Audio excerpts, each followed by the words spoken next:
September 11th, 97, and we're speaking with Harold Heinz at 79 Davidsons Mill Road. Going to bring us back and share his memories of his grandparents in Davidsons Mill and his neighbors. Well, let me start with my grandparents. My grandparents on my father's side migrated to this country in the 1800s, and they settled in Milltown, and that's where my dad was born. And the old house still stands on South Main Street. In fact, I used to spend several weeks each summer when I was a child with my grandparents. My grandparents on my mother's side I never knew, because she came to this country in 1886. Or she was born in 1886, and she was 14 years old when she came to this country. My father was a farmer. He farmed the farm over on Dean's Hall, or not Dean's, but the Rhode Hall Road, where Little Star Ranch used to be. And that's where I was born. On December the 11th, 1914. So in a couple of weeks I'll be 83 years old. Very good. Congratulations. I've been fortunate. I've had good health most all my life. Been in the hospital once. The day before my 80th birthday, I broke my hip. Always went to school, at grammar school, at Fresh Ponds School. The old building still stands. Well, these were all dirt roads at those years. We walked to school from here. Every day we walked up to Fresh Pond Road, and there we had one teacher in one room with 8 classes. Wow.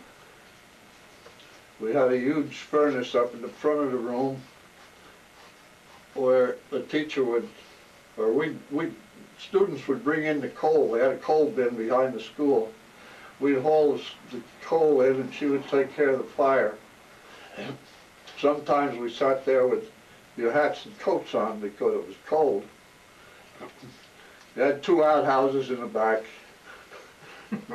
No modern plumbing, you know. Girls and boys, right? That's right. And the beginners, first graders, sat up front, and then the older students sat in the back. They were 8th graders. Remember your teacher's name? Well, yeah, I remember some of them. We had Mrs. Van Dyke. Howard Van Dyke farm is still up there by the turnpike. His wife taught for a while. We had a younger teacher, Cora Stultz. And we had Mrs. Applegate. Remember the Applegate? Well, I don't know whether you would remember the Applegate farm where the Indian Field School is now. Right. Then it became the Cookfa farm later on. Right. They had the big house next to the where you come off of 130. That big house too. Yeah. That's right. Let's see. From there, went to the Fresh Pond School until I was a 7th grader. Then they closed the Fresh Pond School and they sent us all to Dayton. They built a new school in Dayton. But we still had to walk up to Fresh Pond School every morning to get the bus. I graduated Dayton School in 1929.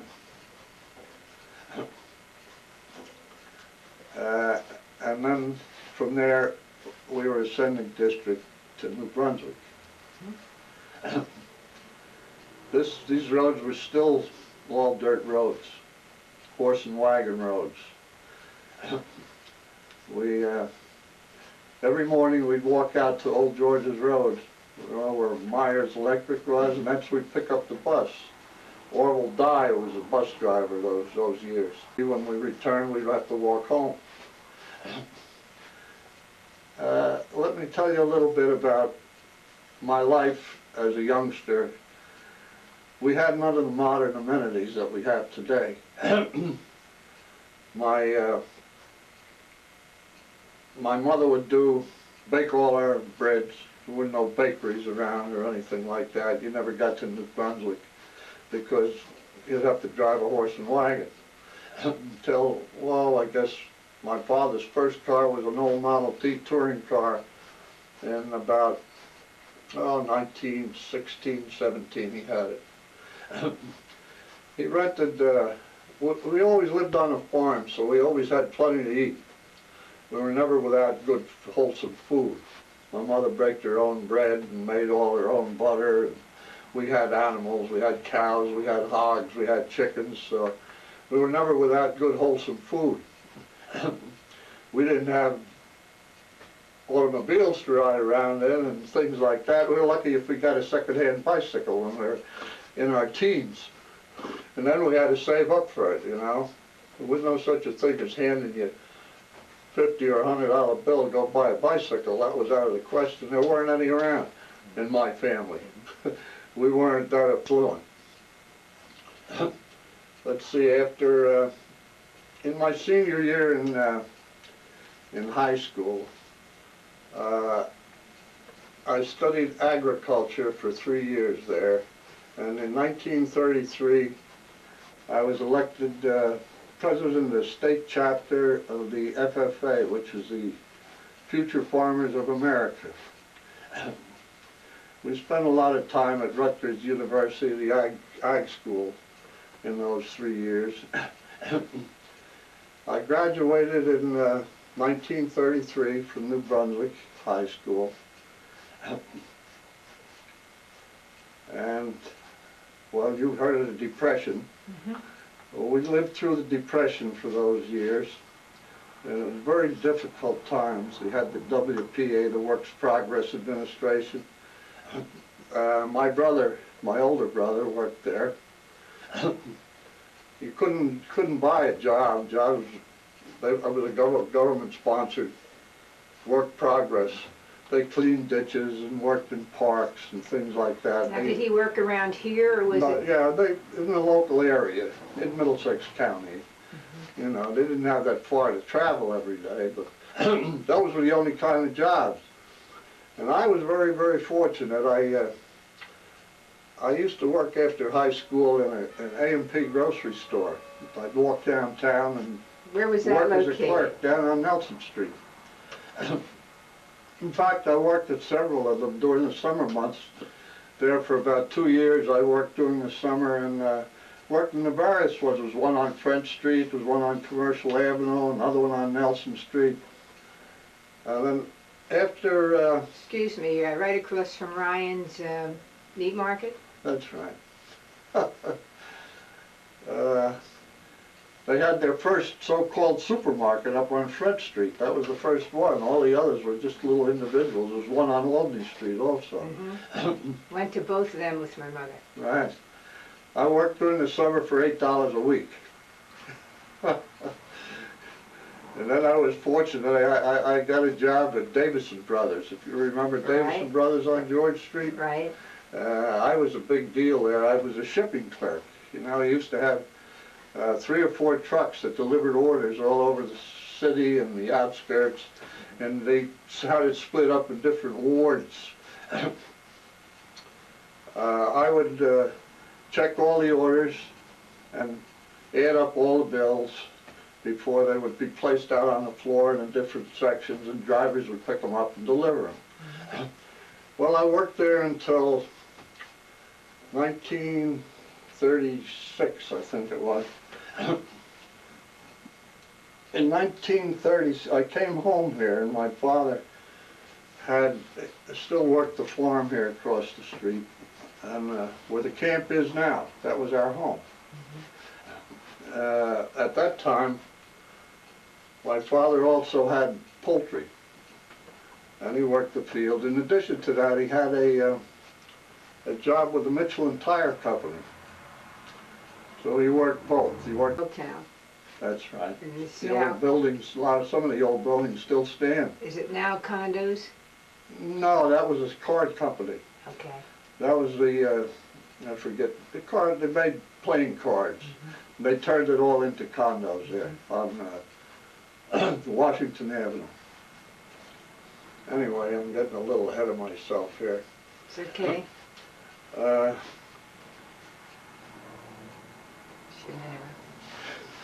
shouldn't interrupt you. The Davison Brothers, shipping company. That's right. That's where I was. In 1937, I took a civil service examination with the county for head poultryman over here at the county farm. And I was successful there. I came out number one. In 1939, I had a temporary appointment, and in 1939 they gave me a permanent appointment. And I had to take another examination for a correction officer.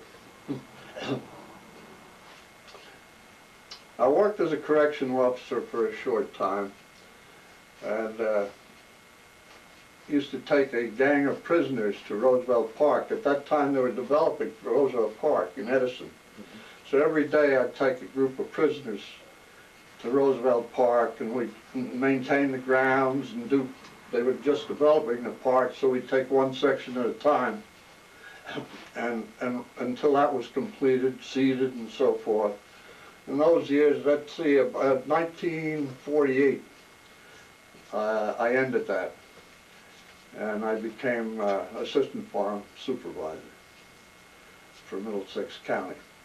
All in all, I worked for the county for 41 years, and most of it was as farm supervisor. I was responsible for all the production and the distribution. That was located where? Over here at 130. We had about 100 acres there. We had 3,000 chickens, and several hundred turkeys, and all of that. That was all under my supervision. We used inmate help to produce all these things. And then we would distribute them throughout the county to all of the senior citizen complexes, all the general hospitals, all charitable organizations all over. And it was all done on paper. There was no money involved. But it saved the county a great deal of money because they would have to subsidize these particular organizations anyway.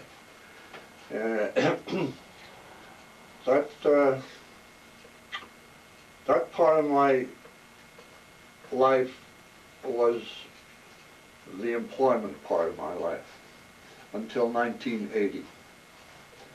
Now to go back, I've skipped a part of it. In 1956, I was approached to run as a Board of Education member. I was elected to the Board of Education here in South Brunswick in 1957. I served 57, 58, and 59. 2 of those years as president of the Board of Education. And those were the years when we erected our first high school. Before that, we were a sending district to Jamesburg. Jamesburg, I recall the evening that the vote was taken on whether Jamesburg would accept us as a sending district or whether we should accept Jamesburg. And we both voted against it. They voted not to take us, and we voted not to take them. And that was the beginning of our plan to build the first high school. What we did, we had no problems with the bond issue or anything. Everyone at that time realized that high school was needed, you know. It was a smooth operation compared to what we just went through here a few years ago. The bond issue was approved, and it was a school that was built for the times of that particular era. It had a capacity, I recall, I think it was 800. And you know, as the town grew and the developers got involved here and made a city out of South Brunswick, well, they needed new schools, from what you can see. No problem. So, I was due for a substantial promotion. And so I declined to run for a second term on the Board of Education. But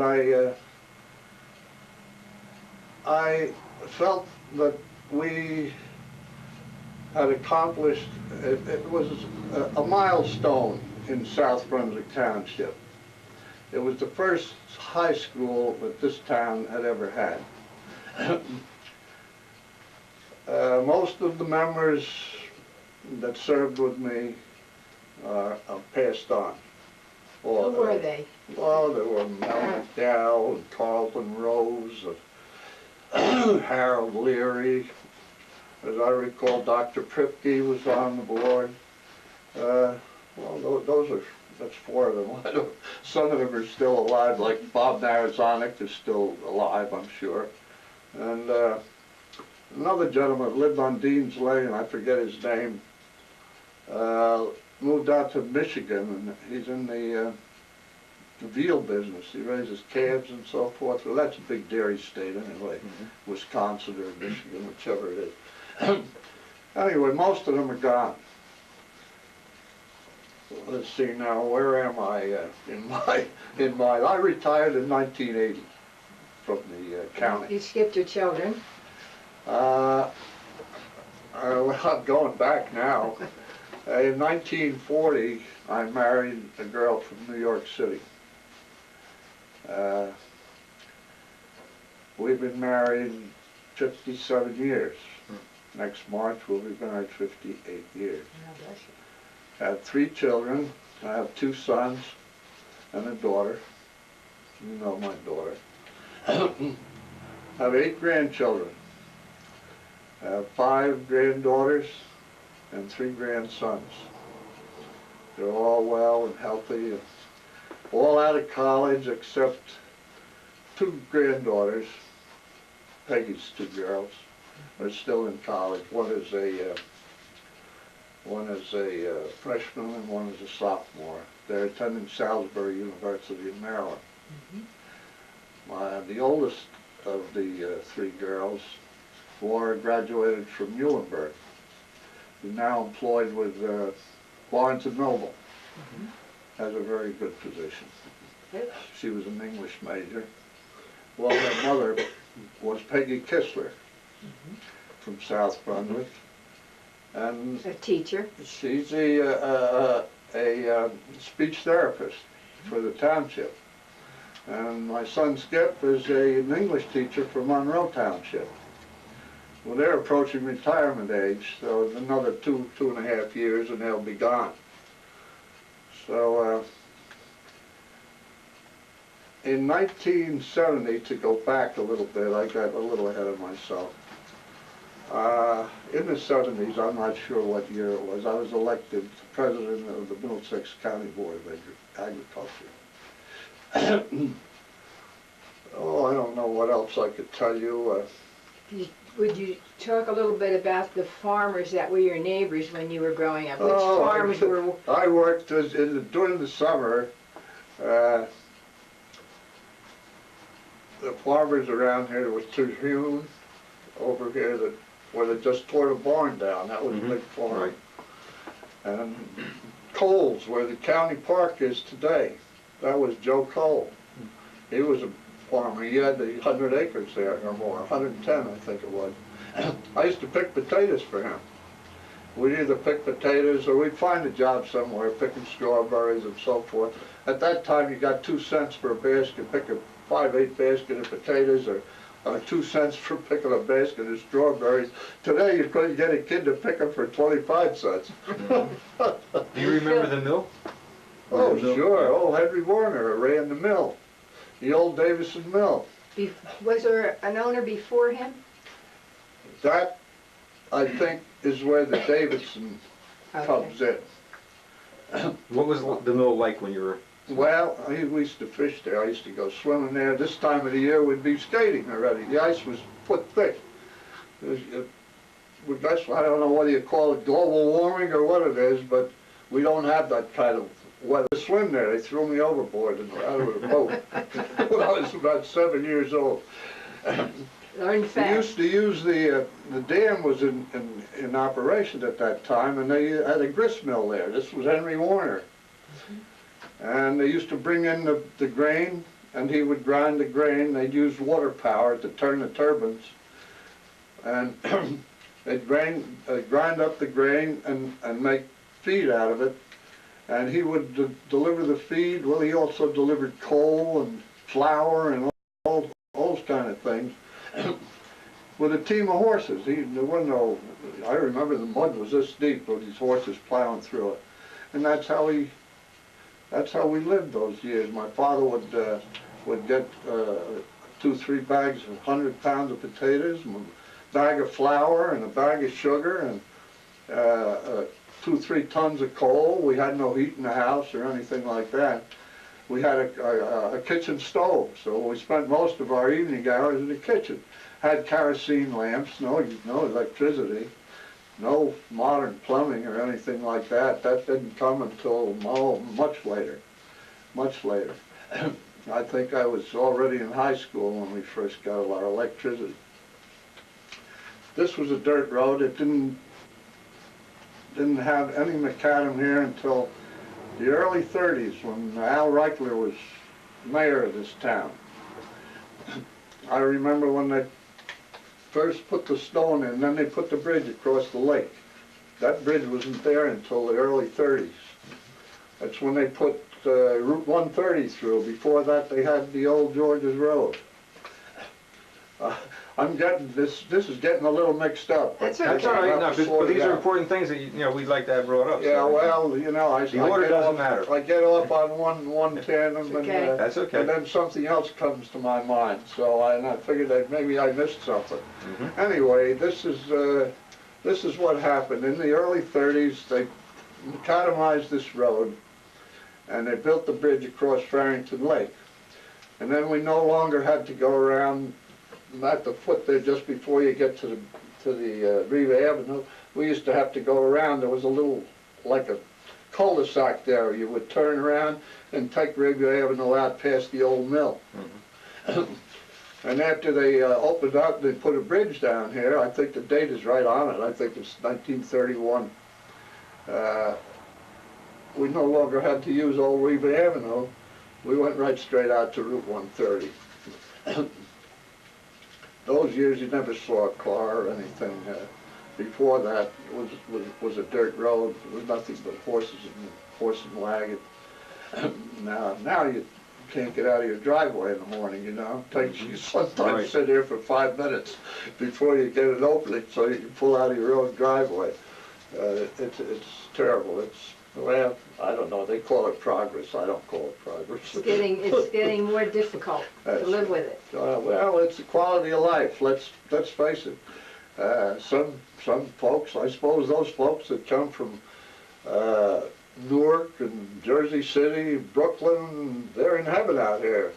They think this is God's country, Well, we remember when it was God's country. Exactly, yeah. So that's I don't know what else I could tell you. I got a question for you. Yes. Now, was there ever a mill behind the Mosier's property? I was back there the other day looking at the... No, I worked for George Walters. He owned that. Right. I worked there during the summer months sometimes. I milked his cows. I did everything. We used to bring the hay in for him. There was no mill there, not to my knowledge. That big barn in the back was a dairy barn. Okay, now behind that big barn, at the water, it looks like there might have been some type of a dam built there at one time. And there's a big drainage pipe that comes out right there. I just happened to notice that the other day when I was walking back there after this last storm. I don't know what it could be, but except there was a bridge across that brook. Maybe that's part of that bridge There was a bridge across that brook. And the pipe that you see may have been in place of where there's a brook right now to take the water. Okay. Because it came from Dean's Pond. And then, it comes in behind my house, right? That's right. Yeah. And there was a brook, there was a bridge. We used to have to bring the hay in from up in the upper field. They're going to develop that now. Well, that was George Walters. That was an orchard, really, and a hay field. And we, as kids, we were teenagers at that time, we used to bring the hay in, put it up in the mow. And old man Thurston, you wouldn't know him. No. He was Virginia Terhune's father.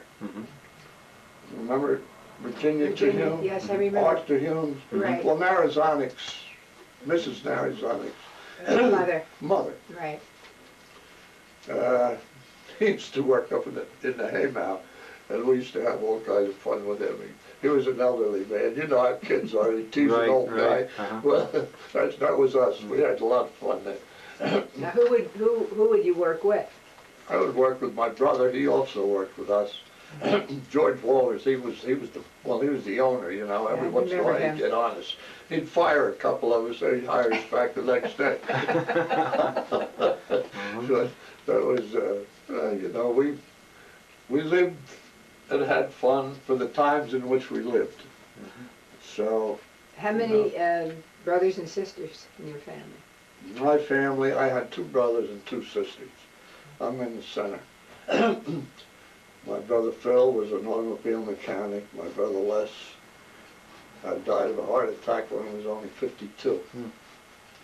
We were 13 months apart. I have only 1 sister left. She's out in Ohio, Illinois rather, in a nursing home. She'll be 79 on the 16th of next month. But no, the 13th. 13th. Holly's the 16th. We're in a row here. I'm the 11th, sister's the 13th, Holly's the 16th. All December babies. You want to ask me anything else? Just how close were your neighbors and who were they? Well, you know, the houses that you see here were built by a man by the name of Van Dyke in the early 1900s. Name keeps popping up. And they were almost all identical. The Keskis, they tore theirs down, put up a new home there. But across the street, Malleton's house, our house was the same as the one across the street here. There's an idea of exactly what they were. They were all identical. Thompson had a house there, and Laufer had a house. Well, at that time, many, many years ago, my father rented the house down, 2 doors down, and then he rented the Horlick place here until he bought the house across the street here where the camp was. And then later on, my mother turned it into a camp. But those houses were all built by this one gentleman. It's before my time, but that I remember. It was in the early 1900s. And your mother ran that camp? My mother ran the camp. And where would most of the people? All from New York. All from New York? All from New York. But you see, it was a resident camp. They stayed there overnight. They lived there for 8 weeks. See, it wasn't the time had not arrived for a day camp operation. The population had not increased to that point. Mothers stayed home in those years. It wasn't that 2 people had to go out to work. Today, 2 people have to go out to work. They can't make ends meet. The family structure today is gone. It's gone. The kids come home from school, they have a key. They call them latchkey kids. And they come home, what do? They turn the TV on. There's no supervision, and it's not because the parents don't want it. It's because they have no choice. They have a mortgage, they have a car, or maybe 2 cars, and they can't just make it. Taxes are getting confiscatory here. Taxes are getting out of hand. And the state law says you have to educate your children. So they have no choice. Taxes have to go up. Who's going to pay for it? Well, we're spoiled. We like all the services that taxes offer us. Well, you see, there are no more one-room schools with 8 classes in it. Now we got $60 million schools. So if you think that the good education, it's a big factor, but it's not exactly the building that does it. I went to a one-room school with 8 classes in it. And ended up as president of the Board of Education, so let's sort it out a little bit, you know? So, you know, this is my thinking. I could be wrong. I too. think you have a lot of company. I think I could be wrong. We had 4 rooms in Monmouth Junction School Well, when there I you went go. there. Well, you know, they call it progress. I don't know whether I want to call it progress or not. Of course, we live in a different age. We live in a technical age today. We live in a global economy. What happens in Hong Kong affects the New York Stock Exchange. Now they're talking about Japan, a big company there just went bankrupt. This is going to affect us. 20-some billion. It won't affect me because I don't stock. Might may affect Kiki, she's a big stockholder. Yeah. The state of New Jersey, now we've become a big stockholder. Oh yeah, sure, 2.8 million. We have to worry about the market for our state. Billion. Billion, yes. Not million, billion. Well, they raided the pension fund to balance the budget after they so-called cut income taxes. Well, they had to get the money somewhere. So now they mortgage your grandchildren for the next 30 years. Right. So, you know, somebody's got to pay for it. But I don't think they fooled anyone. We've seen the results. Well, if they'd had a different candidate, she wouldn't be governor today. This is my opinion, you know. Maybe I'm, who knows what I am. No, I think that's the message. The message. Is there anything else you'd like to ask me? Just if there's anything that happened around here when you were a child that you'd like to recall, you know, something funny happened, or if you had friends that you wanted to bring up. I remember when they burned the old mill down. What year was that? Do you remember that? No, I don't know. That's a question that pops up. What happened there? I don't know anything about it. They burned it down. It was burned down. See, after Warner stopped making feed there, an English group came over and they made an embroidery factory out of it. The Atkins was the name of it. They were English. The Atkins brothers. The old house, you know, is still up on the hill there. Yes. That Warner lived in. I don't know whether that's considered a landmark today or not, but if it isn't, it should be, because it's been there for as long as Is that where the steps go up that? Yeah. Okay. But as long as I can remember. I don't know who owns it right now, but there is a sign out front. I know the Lemleys. Lemley bought it, that's Yeah, right. yeah, He bought it and he died. Right, so his So family who sold owns it? I don't know whether his wife owns it. No, she sold it. Oh, she sold it. Well, you know more about it than I do, you know. I'm getting old, Kiki, I don't know. Antone is married to my niece. Oh, well, then you have first-hand information. I love that house. Oh, that He has must an be old house beautiful. of his own Must be now. beautiful inside. It yeah. is. In Yeah. fact, they used some of the barn beams because for flooring. Oh, yeah. I don't think it was the beams. It was the siding of the barn They that used matched that, huh? that matched their old home. They were able to use the. Well, it some should of be made as historic, certain like the Cahill House. What didn't they turn that into a historic? The Cahill House they tore down. The Weatherhill House. Weatherhill House. Weatherhill, that's Yes, the one I'm talking yes. about. Yeah, the Cahill they tore down. That was pretty beat up. Yeah. Yeah, I don't know who lives in there now. Do you know? It's the Weatherhill House is just a. No, I mean the one here. Oh, on top of the hill. Oh no, I don't know. Now I don't know. Oh, you don't know? No. I don't know either. I don't know either. I remember when they used to cut ice Thanksgiving, right after Thanksgiving. They'd cut ice there. Kaler's had an ice house. There was another farm there where the county park is. It was named the Kalers. Kohlers or Kalers. And they had an ice house. And they were also farmers. Yeah, they had an ice house there, and they'd cut ice in big blocks right off the pond. That must have been a dangerous thing to do. Well, no, they had a real machine. They'd cut ice and put these blocks of ice in this. They had a small, like you see in backyards today, these little wooden things. Of course, it was pretty good size.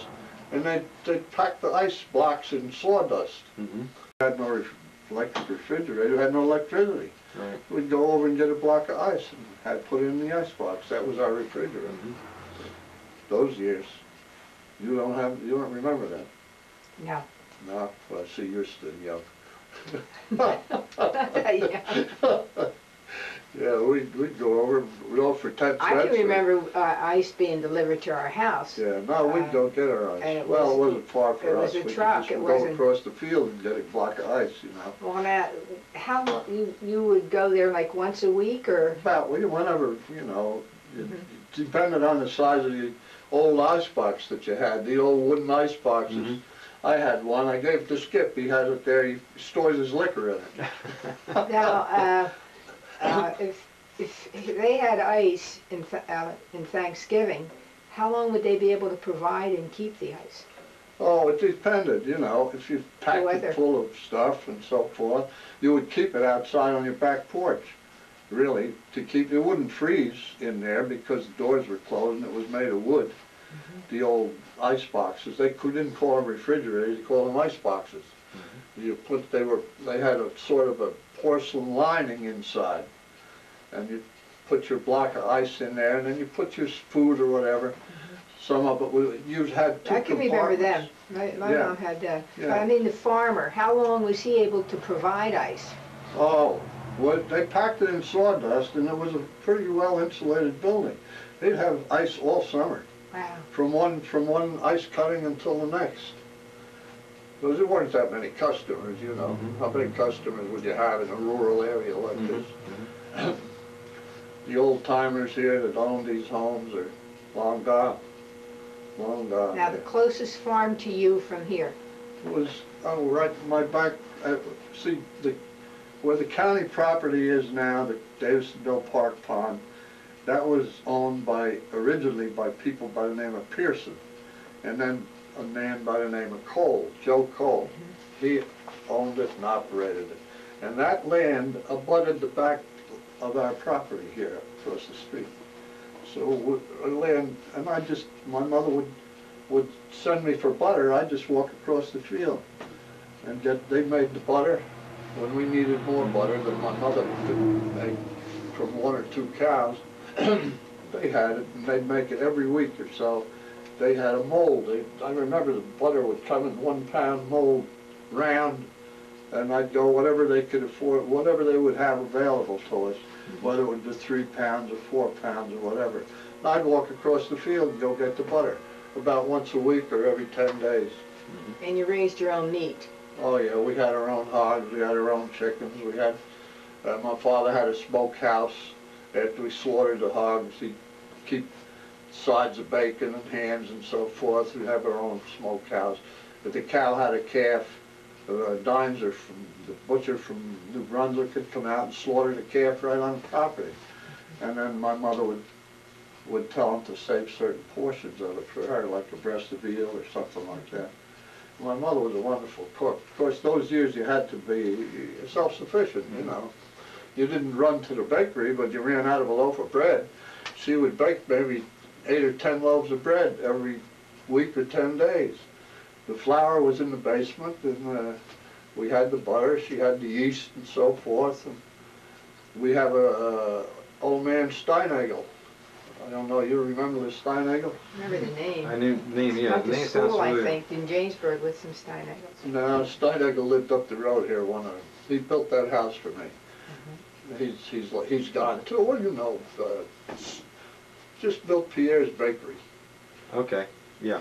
Yeah, I know who you mean now. Yes. He's the son. Is it Carl, is it? Carl. Carl. No, it's Earl. Earl. Yeah, Earl. yeah, Earl. Earl. There were several boys. I just did a job for him. Did you? Yeah. There were several boys. Yeah, he lives on Church Lane. Right. He's a carpenter. Yeah, that's right. Well, father was a builder also.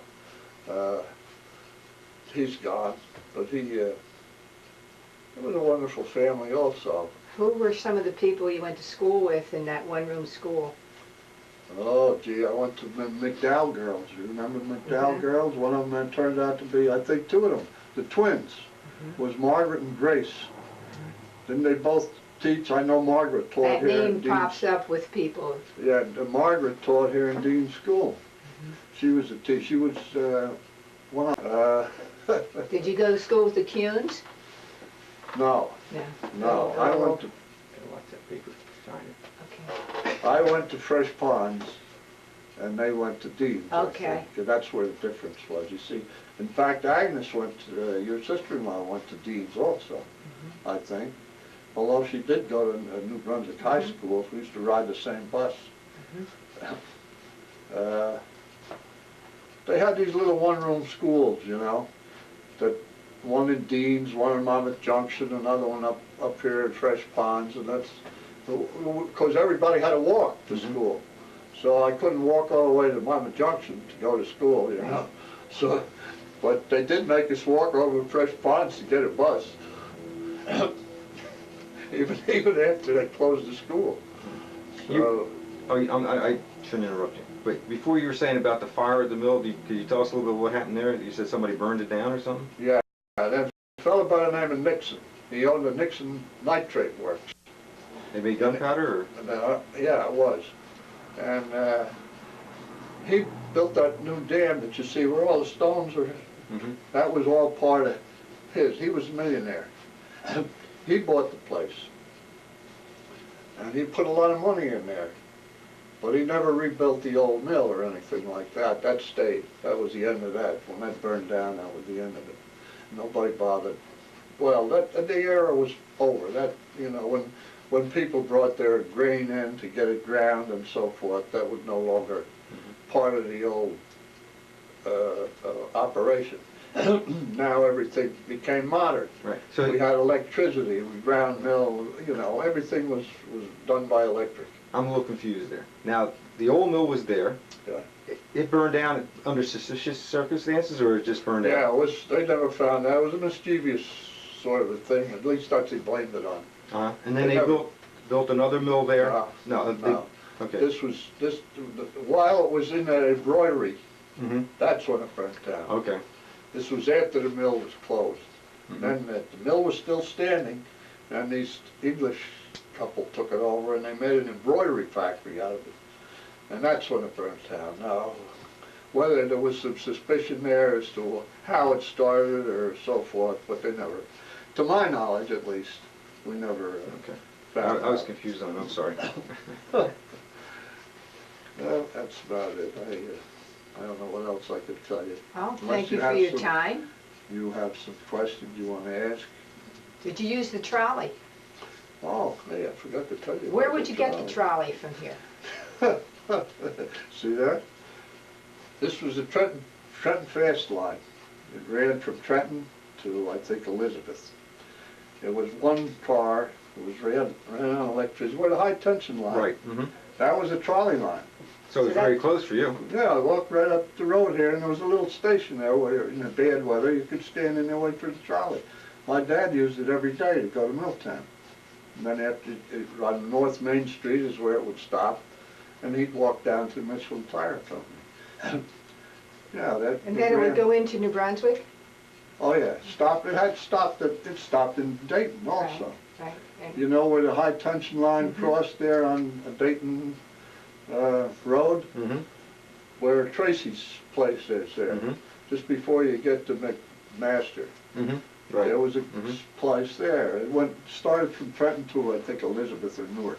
My mother walked to the trolley to go to New Brunswick High School. Yeah, that's right. From Monmouth Junction. Yeah, well, yeah, they used to drop the newspapers off here. I was a paper boy. See that? I was a paper boy when I was only a kid. I'd pick up my papers up here every day. The paper was 3 cents a day for a daily paper and 5 cents for a Sunday Times. So I'd get 23 cents a week for a paper. Today you pay 35 cents for one paper, a daily paper. 75, I think, or whatever it is for a Sunday paper. I forget. And I forgot to tell you about that. Every day I'd go up here and pick up my papers, and I'd deliver them. You know, later on I had a bicycle, but first I used to walk. And all the neighbors were my customers. 23 cents a week I'd collect on Sundays. You know, and I'd get a tip, I'd get 2 cents. They'd give me a quarter instead of 23 cents. So I'd saved up enough to get a second-hand bicycle, believe it or not. It was in the Sunday Times. Those were the only 2 papers. And I guess the Boyd started that, and now they've sold. Yeah, now it's Asbury Park or That's something. for part of the conglomerate, Yeah. Yeah. even with their papers. Well, hey, lives change. Uh, We have our local papers. Yeah, that's right. Well, they got the Sentinel, gives you all local news. That's a good little paper. Oh yeah, I like. We get it every day, every week. They throw one out in. I like it. It keeps you up to date. I don't drive much at night at all anymore. That's why I don't participate in any of the boards or anything. It's too bad. Because everything is night, and these lights. You know, they don't even inspect or check your lights anymore in the inspection station. You know, those lights kill me. The at night. halogen lights, Yeah. bring it back every Wow, day. they're terrible. They're terrible. I don't know, they could use a different, that yellow light, but it wouldn't blind people, you know? That's my opinion, I don't know. I just don't like to drive at night Yeah, anymore. there's some terrible lights out, that's for sure. They are. Especially these dark two-lane roads. I don't mind a four-lane highway, but these dark little two-lane roads, they're terrible. Some of them, they're shining up in the trees. In fact, reminds me, I got one headlight out of my wife's car. I have to get it fixed. Always a job to do. Well, hey, I don't do it. I'll take it up to Dean's garage. Have the boys out in the garage take care of it, right? Craig and Paul, yeah. Hey, Craig just had a little boy. Yeah. Yes, Hey, good for him. yes. Yeah. I met his mother in the IGA, and she's running around with a bunch of pictures. I bet. They're two nice boys. Yes, very nice. Really nice boys. I know the family for a lifetime. Really, Dutch and Louie, and the whole bunch of them. Spend a lot of time down in the garage there, right? I used to. Yeah. I used to. When Dutch and Louie was there, you know, we'd meet there every day at 4 o'clock. It was cocktail hour, you know. You did a lot of hunting when you were younger too, didn't you? Oh yeah, I belonged to Dean's Hunting Club, sure. We have a little place up in Pennsylvania I bought 30 years ago for Allie and my two sons and some of friends we used to go. It's still there. I had just put it up for sale. I don't own anything. I gave it to the kids. I don't know. Right. So. And they don't want it? They're going to sell it? Nah, they want it. Nobody wants to go up there and take care of it. So, you know, you got to keep the grass cut. You got to do this. The equipment's up there to do it, you know. It's just getting up there to do it. Right. In fact, the three of us, my two boys and myself, went up here 2 weeks ago, and we raked up all the leaves and cut the grass and drained the place and blew out all the water lines and locked it up for the winter. So we won't go back up there unless we go up for a pleasure ride or something. But anymore, I don't want to stay overnight. My wife doesn't care to stay overnight. She has a lot of arthritis, and it's hard for her to get around. And to go up there and sleep in a strange bed and so forth. Well, we don't really need it anyway. Right. If they wanted to keep it, it's up to them. But you know, they all have families. They have something to do. So you know, it gets to be a chore after a while. Other priorities. That's right. Absolutely. Absolutely. Okay. Okay, we thank you very much. We've enjoyed that. I enjoyed having you here. Same here.